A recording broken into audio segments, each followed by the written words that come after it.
समय समय पे भारत में हमेशा विवाद होते आता है। सभी हाई कोर्ट और सुप्रीम कोर्ट में हम देखते हैं कि जजों की जब नियुक्ति होती है तो जजों की नियुक्ति के समय एट अ टाइम हम लोग देखते हैं कि यह विवाद जो होता है, डिस्प्यूट जो होता है, कहीं ना कहीं आती है। और ख़ास तौर पे हम बात करेंगे कि यदि भारत में अभी भी जुडिशियरी की आप बात करते हो, ठीक है, तो जुडिशियरी में अभी भी देखने को मिलता है कि महिलाओं का जो कंट्रीब्यूशन है, वो महिलाओं की वो कंट्रीब्यूशन बहुत कम है, ठीक है। चाहे वो हमारा हाई कोर्ट हो या हमारा सुप्रीम कोर्ट हो, दोनों जगह महिलाओं की कंट्रीब्यूशन है, महिलाओं का जो रिप्रेजेंटेशंस है वो बहुत कम है। और इसको लेकर के कहीं ना कहीं ये क्वेश्चंस होते हैं कि महिलाओं के साथ जो इनइक्वालिटी होता है, उनके साथ जो भेदभाव होते हैं, जब किसी भी प्रकार के जब केस का जब हियरिंग होती है तो उसमें महिलाओं के साथ भेदभाव होती है। और ये अपने आप में एक प्रश्न बन जाता है कि जिस देश को हम एक डेमोक्रेटिक कंट्री बोलते हैं, जहाँ पर हमारा आर्टिकल 14 राइट टू इक्वालिटी की बात करती है, और उस देश में यदि पुरुष और महिला के बीच में विभिन्नता होती है, इनइक्वालिटी होती है,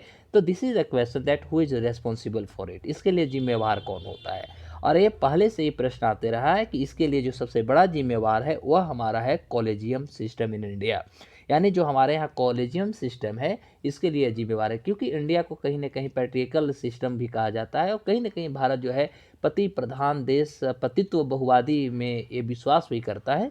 तो जिसके कारण यहाँ पर जो महिलाओं का जो वर्चस्व होना चाहिए या बराबरी की हम जो बात करते हैं, वह देखने में अक्षुण्ण रहता है, या कहते हैं देखने में कहीं ना कहीं वो इनकेपेबल देखने को मिलती है। तो आज हम ओवरऑल बात करने वाले हैं कि कॉलेजियम सिस्टम इन इंडिया क्या है। उसके बाद जो जजों की और नियुक्ति, जो नेशनल जज अपॉइंटमेंट कमेटी जो होती है, उसमें क्या दोनों के बीच में भिन्नताएं होती है, सारी चीज़ों को देखेंगे। लेकिन आज का फोकस होगा कॉलेजियम सिस्टम इन इंडिया, और साथ ही साथ इसमें कुछ केसेस भी होंगे।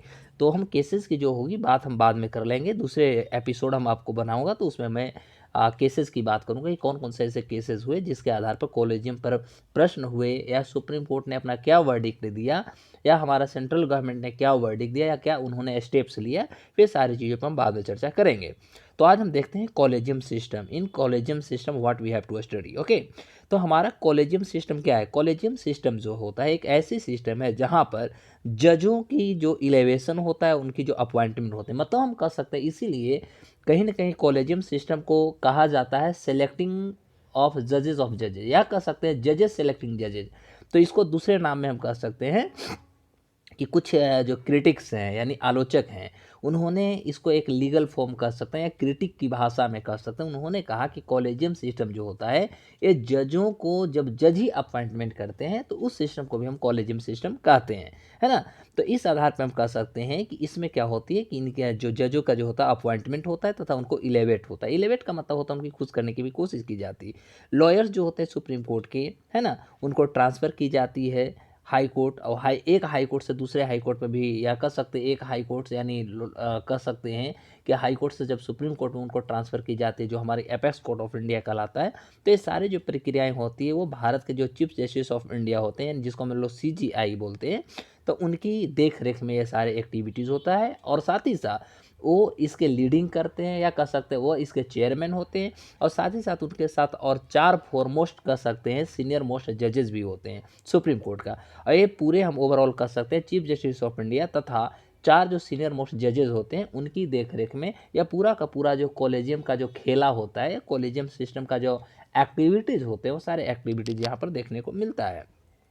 जैसा कि हम कह सकते हैं कि भारत के यदि हम संविधान की बात करें, इंडियन कॉन्स्टिट्यूशन की यदि हम बात करें, तो इंडियन कॉन्स्टिट्यूशन में कहीं भी कॉलेजियम सिस्टम को लेकर के किसी भी प्रकार का कोई हम मेंशन नहीं देखते। मतलब हम कह सकते हैं कॉलेजियम सिस्टम को लेकर के, चाहे हमारा ओरिजिनल जो कॉन्स्टिट्यूशन, रियल जो कॉन्स्टिट्यूशन हुआ, या अनेक प्रकार के जो हमारे पास सक्सेसिव जो अमेंडमेंट्स हुए, किसी भी अमेंडमेंट्स में कहीं भी संविधान के कोई पार्ट में कॉलेजियम सिस्टम का उल्लेख नहीं किया गया है। अब प्रश्न होता है कि कैसे आया? तो एक्चुअली कॉलेजियम सिस्टम का एक रिकमेंडेशन आई थी। वो रिकमेंडेशन जो था वो कहीं ना कहीं हमारी जो सेंट्रल गवर्नमेंट होती है, वो सेंट्रल गवर्नमेंट को ये बाइंड करती है कि वह कॉलेजियम को सेंड करे वैसे नाम, मतलब जज और लॉयर्स को नाम सेंड करे, और गवर्नमेंट जो होती है इसको सेकेंड टाइम के लिए भी इसको इम्प्लीमेंट कर लेती है, प्रभावित करती है। ये जो कॉलेजियम सिस्टम होता है, ठीक है, तो इस कॉलेजियम सिस्टम काम कैसे करती है, ये भी अपने आप में क्वेश्चन होता है। तो देखिएगा क्या होता है कि जो कॉलेजियम जो होता है वह सबसे पहले एक रिकमेंडेशंस को सेंड करता है। कहाँ सेंड करता है?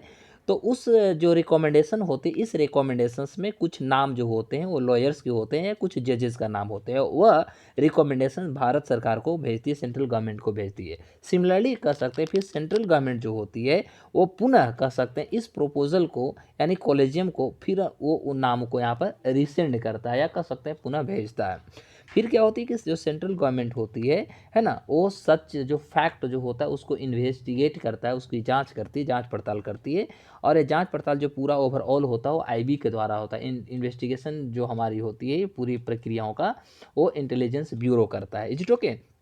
तो ये फैक्ट को जांच करती है, इन्वेस्टिगेट करती है उन लोगों के नाम को। उसके बाद फिर ये पुनः क्या करता है कि कॉलेजियम को ये भेज देता है। कौन करता है? ये सेंट्रल गवर्नमेंट। मतलब हम कह सकते हैं कि पहले कॉलेजियम ने सेंट्रल गवर्नमेंट को भेजा और फिर सेंट्रल गवर्नमेंट किसको? कॉलेजियम को भेजा। और फिर कॉलेजियम इसको बात करेगी, वो अगले बार देखिए अब कॉलेजियम भेजने वाली है।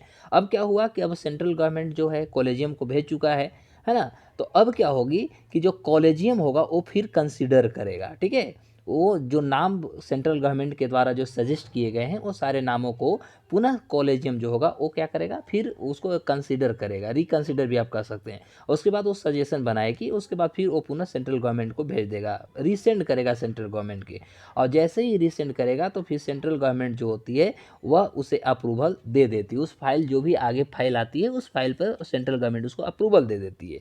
तो अब प्रश्न होता है कि यदि कॉलेजियम रिसेंड करता है सेम नेम अगेन, यानी फिर वही नाम को यदि कॉलेजियम पुनः सेंट्रल गवर्नमेंट को रिसेंड करता है, पुनः भेजता है, तो इस पे जो होती है इस नामों पर एसेंट सरकार दे ही देती है। लेकिन क्या होता है कि सरकार के पास कोई, हम कह सकते हैं कोई दबाव नहीं होता है, सरकार के पास कोई कह सकते हैं शेड्यूल टाइम नहीं होता है कि वह उसी फिक्स समय में करेगा। मतलब हम ओवरऑल कह सकते हैं कि गवर्नमेंट के पास कोई फिक्स टाइम नहीं होता है रिप्लाई करने के लिए, वो इनडेफिनिट होता है, इनफाइनाइट कह सकते हैं।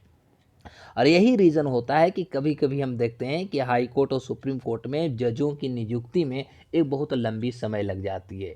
और इसी पे हम देखते हैं कि cases high court supreme court में बढ़ते जाते हैं और लैक ऑफ कर सकते हैं या क्राइसिस ऑफ कर सकते हैं सुप्रीम कोर्ट और हाई कोर्ट में जजेस की कमी होने के कारण, क्योंकि उनका अपॉइंटमेंट नहीं होता है। और ये जो लंबा खेला जो होती है, लंबी खेल में कहीं ना कहीं ये प्रक्रिया जो होती है फंसे रह जाते हैं।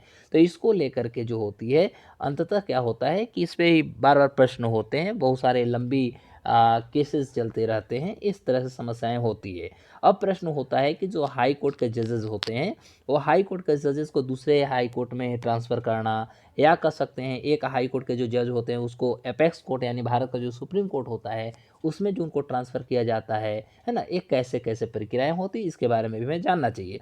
तो जैसा कि देखा जाए कि भारत के संविधान के आर्टिकल 222 यानी भारत के संविधान के आर्टिकल 222 को अब यदि देखते हैं, ठीक है, तो यह भारत के प्रेसिडेंट जो होते हैं, हमारे प्रेसिडेंट जो होते हैं उसको एम्पावर करता है, मतलब उन्हें शक्ति प्रदान करती है कि वो चीफ जस्टिस ऑफ इंडिया जो होंगे यानी जिसको हम सीजेआई बोलते हैं उनसे वो कंसल्टेशन करेंगे। और कंसल्टेशन करने के बाद ही किसी भी जज को वो एक हाई कोर्ट से दूसरे हाई कोर्ट में वो ट्रांसफ़र करेंगे। मतलब बिना किसी सजेशन का वो जो है किसी भी जज को ट्रांसफ़र नहीं कर सकते। ट्रांसफ़र करने से पहले उनको सुप्रीम कोर्ट के जो चीफ जस्टिस ऑफ इंडिया होगा उनसे उनको कंसल्टेशन करना होगा, उनसे उनको सहमति लेनी होगी या कर सकते बात विचार करना होगा। उसके बाद जो थर्ड जजेस का जो केस 1998 में आया है ना, वो इस्टेब्लिश किया कि in case of the transfer of high court जजेज, यदि हम हाई कोर्ट के जजेज को यदि हम ट्रांसफ़र करते हैं, ध्यान देंगे, यदि हम हाई कोर्ट के जजेस को हम ट्रांसफ़र करते हैं तो वैसे प्रक्रिया में क्या होगा कि जो चीफ जस्टिस ऑफ इंडिया होंगे वो कंसल्ट उनको करना चाहिए in addition to the collegium for 4 senior. वो कॉलेजियम और कॉलेजियम के साथ ही साथ उसके पास और 4 जो सीनियर मोस्ट जो जजेस होंगे सुप्रीम कोर्ट के उनसे भी वो कंसल्ट कर सकते हैं। या chief justice of 2 high court, कम से कम 2 हाई कोर्ट्स, ठीक है, 2 हाई कोर्ट के जजेस से या वहाँ 2 हाई कोर्ट के जो चीफ जस्टिस होंगे उनसे वो इस पर कंसल्टेशन करेंगे। एक जो होंगे फ्रॉम विच द जजेस इज बीइंग ट्रांसफर, जहाँ पर से उनको ट्रांसफ़र किया जा रहा है, और दूसरा वो जहाँ पर वो रिसीव करने जा रहे हैं, जहाँ पर वो ट्रांसफ़र होने जा रहे हैं, वो दोनों जगह से कंसल्टेशंस करेगी। और ये जो हुआ ये थर्ड जज केस जो 1998 आया उसमें ये चीज़ों को जोड़ा गया कि नहीं खाली सुप्रीम कोर्ट से ही नहीं आप कंसल्ट कर सकते, आप चाहें तो आप 2 हाई कोर्ट से भी कंसल्ट कर सकते हैं। तो इसमें जो ओपिनियन दी गई वह दिया गया कि चीफ जस्टिस जो होंगे वो प्राइमरी उनके पास इस तरह का अधिकार होगा कि वह प्रेसिडेंट को बाइंड अप करेंगे यानी प्रेसिडेंट को बाध्य रहेंगे अपने विचार को देने के लिए। और जो हाई कोर्ट के जो जजेस होंगे, है ना, वो ट्रांसफ़र किए जा सकते हैं बिना किसी कंसेंट के भी, यानी बिना किसी सहमति के भी उनको ट्रांसफ़र किया जा सकता है। अब यहाँ पर आप देख सकते हैं दोनों के बीच में थोड़ा यदि देखा जाए तो कॉलेजियम सिस्टम जो हमारे यहाँ है, ठीक है, और उसके बाद हमारा जो एक होता है एनजेएसी, ये दोनों के बीच में आखिर क्या अंतर है, अंतर को भी हम लोग थोड़ा देख लेते हैं। तो जो कॉलेजियम सिस्टम है, कॉलेजियम सिस्टम के बारे में ऑलरेडी मैंने आपको हर सारे चीज़ बता दिया कि कॉलेजियम सिस्टम जो होता है, इसका जो सिस्टम होता है, ये बेस जो होता है 3 जजेस पर होते हैं। और इसमें चीफ जस्टिस ऑफ इंडिया और फिर हमने देखा 2 सीनियर मोस्ट जज जो होते हैं वो हाई सुप्रीम कोर्ट का होते हैं। इसके अंडर हम कह सकते हैं कि जजेस की जो अपॉइंटमेंट होता है ना, और साथ ही साथ कह सकते हैं चीफ जस्टिस ऑफ इंडिया जो होते हैं वह जजों के अपॉइंटमेंट करते हैं। उसमें 4 और सीनियर मोस्ट जजेस होते हैं सुप्रीम कोर्ट का। इनके पास कॉन्स्टिट्यूशनल बैकिंग नहीं होता। साथ ही साथ भारत के संविधान का आर्टिकल 124 की यदि बात करें तो ये हमारे देश के प्रेसिडेंट जो होते हैं, राष्ट्रपति जो होते हैं, उनको ये एम्पावर्ड करता है, उनको ये पावर देता है कि वह जज जो होंगे भारत के, सुप्रीम कोर्ट के जज जो होंगे या चीफ जस्टिस ऑफ इंडिया, उनसे वो कंसल्टेशंस कर करके वो जजों की नियुक्ति करेंगे।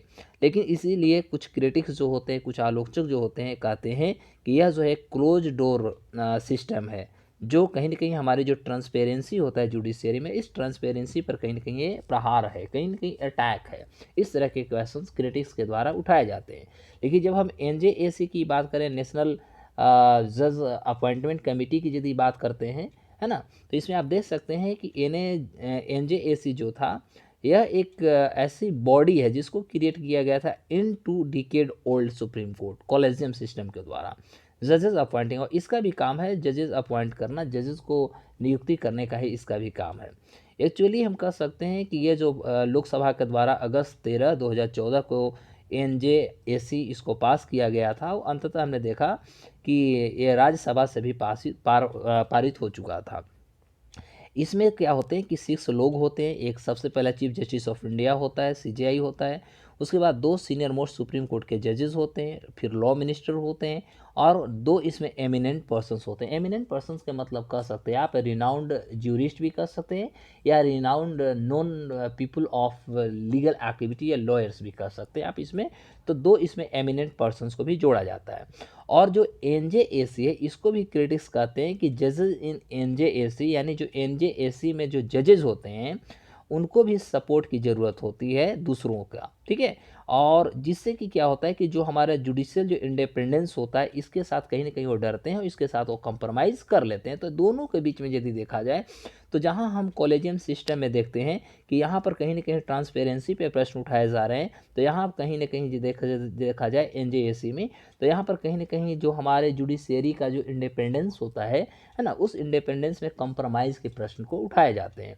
तो यह भी एक बहुत अपने आप में बार बार मुद्दा बनती है। और जैसा कि आपको पता होना चाहिए कि अभी भी सुप्रीम कोर्ट जिस तरह से गवर्नमेंट ऑफ इंडिया महिलाओं को अनेक क्षेत्रों में, खासतौर पे हम पंचायती राज इंस्टीट्यूशन बात कर रहे हैं, है ना, पीआरआई की बात करें, या जैसे और डिफेंस की बात करें, तो बहुत सारे क्षेत्रों में महिलाओं को जिस तरह से उन्होंने कंट्रीब्यूशन किए हैं, या रिजर्वेशन या सीट उनके लिए अलग से रिजर्व किए हैं, तो हमें लगता है कि जो हमारे जुडिशियरी है, और स्टार्टिंग से अभी तक जिस तरह से वहाँ पर कहीं ना कहीं महिलाओं को जो रिप्रेजेंटेटिव सही वे में या सही प्रोपोर्शन में नहीं देखने को मिल रहा है, गवर्नमेंट इस पे कार्य करेगी, मुझे जहाँ तक ऐसा लगता है। वो भी आपने देखा होगा कि अभी सुप्रीम कोर्ट में जो फाइनली अभी हमने देखा कि 2 महिलाओं को फिर अपॉइंटमेंट भी किया जा चुका है।